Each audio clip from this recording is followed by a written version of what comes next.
Karnataka news beet follow ಮಾಡಿ, subscribe ಮಾಡಿ.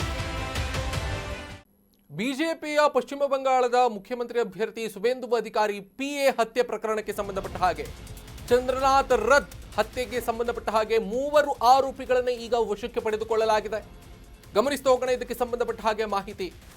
ನಿನ್ನೆ ಬಿಜೆಪಿಯ ಕಾರ್ಯಕರ್ತರು ಟಿಎಂಸಿ ಕಚೇರಿಗಳ ಮೇಲೆ ಹಿಂಸಾಚಾರವನ್ನು ಮಾಡಿದಂತಹ ಪ್ರತಿಕಾರವಾಗಿ ಸುವೇಂದು ಅಧಿಕಾರಿಯ ಪಿಎ ಆತ್ಮೀಯ ಸಹಾಯಕ ಅವರನ್ನ ಹತ್ಯೆ ಮಾಡಲಾಗಿತ್ತು. ಅದಕ್ಕೆ ಸಂಬಂಧಪಟ್ಟ ಹಾಗೆ 3 ಆರೋಪಿಗಳನ್ನ ಬಂಧಿಸಿದ್ದಾರೆ. ಆರೋಪಿಗಳ ವಿಚಾರಣೆ ಈಗ ಪೊಲೀಸರು ಮಾಡ್ತಾ ಇದ್ದಾರೆ.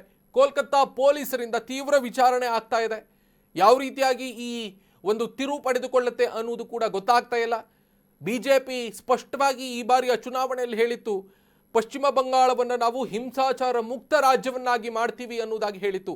ಆದರೆ ಅಧಿಕಾರವನ್ನ ಹಿಡಿದ ತಕ್ಷಣವೇ ಅಥವಾ ಚುನಾವಣೆಯಲ್ಲ ಗೆದ್ದ ತಕ್ಷಣವೇ ಈ ರೀತಿಯಾಗಿ ರಕ್ತಸಿಕ್ತ ಇತಿಹಾಸಕ್ಕೆ ಮತ್ತೆ ಮುನ್ನುಡಿಯನ್ನು ಬರೆದ ಹಾಗೆ ಕಾಣಿಸ್ತಾ ಇದೆ. ಬಿಜೆಪಿಯ ಕಾರ್ಯಕರ್ತರು ನಿನ್ನೆ ದಿನ ಟಿಎಂಸಿಯ ಕಚೇರಿಯ ಮೇಲೆ ಮಾಡಿರುವಂತಹ ದಾಳಿ, ಜೆಸಿಬಿಯಿಂದ ಆ ಕಚೇರಿಯನ್ನು ಒಡೆದು ಹಾಕಿರುವಂತಹ ರೀತಿ, ಇದೆಲ್ಲವೂ ಕೂಡ ಗಮನಿಸಿದ್ರೆ ಯಾವ ರಾಜಕೀಯ ಪಕ್ಷ ಪಶ್ಚಿಮ ಬಂಗಾಳವನ್ನು ಹಿಂಸಾಚಾರ ಮುಕ್ತವನ್ನಾಗಿ ಮಾಡೋದಕ್ಕೆ ಭರವಸೆಯನ್ನು ಕೊಟ್ಟಿತ್ತೋ ಅದೇ ಈ ರೀತಿಯಾಗಿ ನಡೆದುಕೊಳ್ತಿರುವುದರ ಬಗ್ಗೆ ಕೂಡ ಪ್ರಶ್ನೆ ಉದ್ಭವ ಆಗುತ್ತೆ.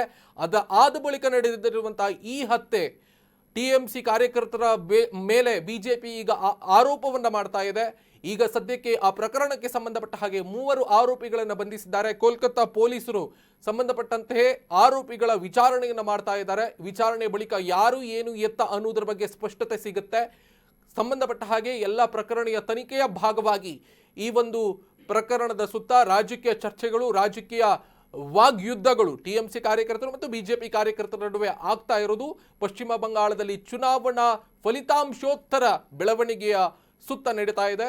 ಪಶ್ಚಿಮ ಬಂಗಾಳ ರಕ್ತಸಿಕ್ತವಾಗಿ ಮತ್ತೆ ಮುಂದುವರಿಯುತ್ತೆ ಅನ್ನುವುದಕ್ಕೆ ಈ ಒಂದು ಪ್ರಕರಣ ನಾಂದಿ ಹಾಡಿದ ಹಾಗೆ ಕಾಣಿಸ್ತಾ ಇದೆ.